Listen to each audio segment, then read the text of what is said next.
All right, today we're gonna start making sourdough. So we fed our starter and it has peaked, which means it was right here when I fed it.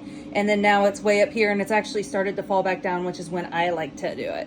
So you can kind of see you got bubbles, you got a little bit of a fall. That's what I like to see on my peak sourdough. So I am doing a double batch. So obviously if you just wanna make one loaf of sourdough, then cut this recipe in half, but I'm doing a double batch. So that means, one loaf of normal sourdough is 1 cup of active starter, 1 cup of water and a little bit more, and then 3 cups of flour. But what I'm doing is 2 cups of starter, 6 cups of flour, and 2 cups of water, and then you add more until you get the consistency that you want. So I use my scraper and I use my Pampered Chef measuring cup, and I just scoop out, look at that. It's beautiful. And then you just scrape it into the bowl.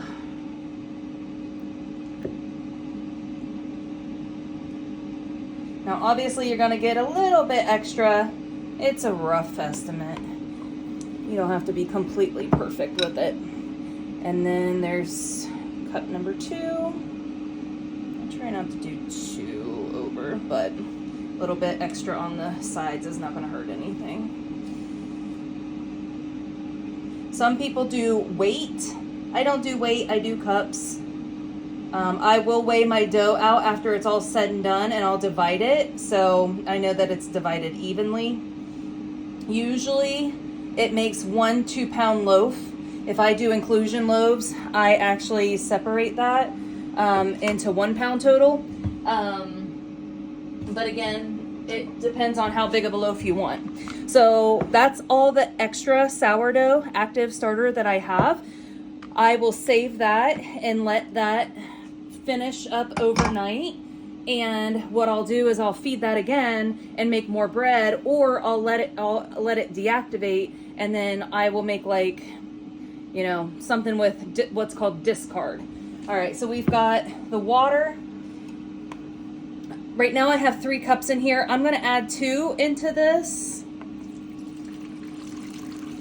and mix it first, just because it's easier to incorporate all the flour.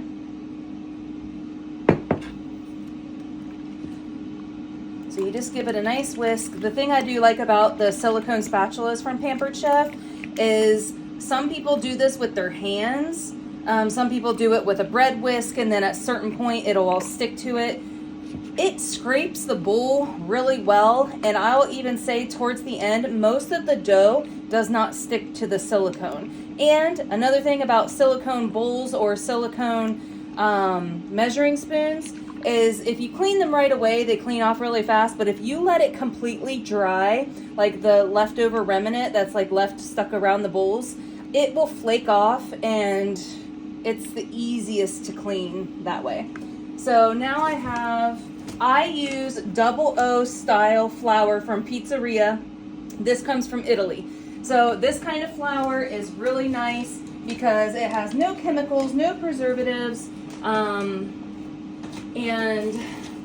it is not enriched with anything, which means they did not take things out and then add chemicals back in. So I use all natural flour in my process of making sourdough.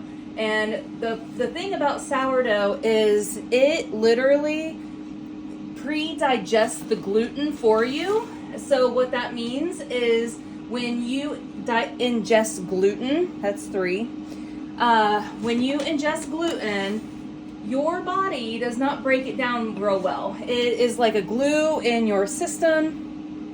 And people that have a gluten insensitivity, definitely celiac, you don't digest it. And so you have kind of what is called an autoimmune response. Basically what that means is your body has an inflammatory response and it starts attacking itself because it can't digest what you're eating. So that's 6.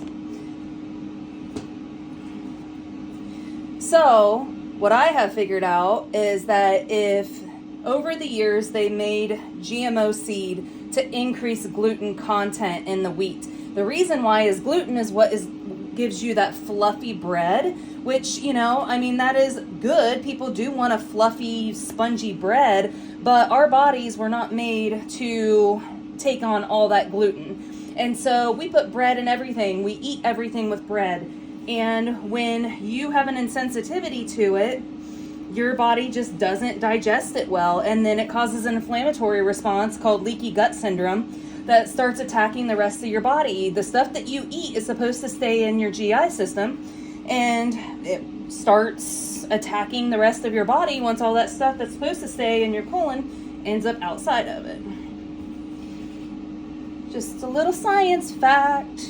So I discovered that if I use this kind of flour that was not genetically modified, okay, this is where I'm going to start adding more water to get the texture that I want. Once I started realizing that, you know, they use highly processed wheat and then they fortify it and add in that niacin and all that other stuff. Those are just chemicals, because in the process of, you know, making the GMO wheat, they had to add stuff back in, and our bodies just don't, it just doesn't break it down. So I stay away from anything that has additives or called fortified, bleached. Can't use any kind of bleached flour, and literally that does mean that they took the flour grain, made it into flour, and bleached it. And the reason why they bleach it is so that it stays on the shelf longer without molding. But the problem is now you just bleached it. You used a chemical to literally bleach the flour. That's why it's whiter. And then you're putting that bleach into your body, and they're you know, they're like, you know, well, it's, you know, it's okay, and it's really not. Okay, so as you can see, this has mixed really well. You want your dough to be kind of a little bit wet. You want a nice form to it. You definitely don't want to see any dry spots. You'll notice that some of it kind of sticks to the side a little bit. That's okay. I don't add my salt in at this point. I wait for my first stretch and fold. I will come back for that, and I'll add my salt in at that point. You use 1.5 tablespoons, sorry, just a half a tablespoon per one loaf. So obviously I'm going to use a whole tablespoon when I come back to do this, because this is a double batch. And then I will show you what I do at that point, and that's it. I'll scrape that off, and then I will wash this. And then cover this with a towel and let it rest for 20 minutes. Come back and we'll do our first stretch and fold, where we will add the salt, and then we'll stretch and fold all that in.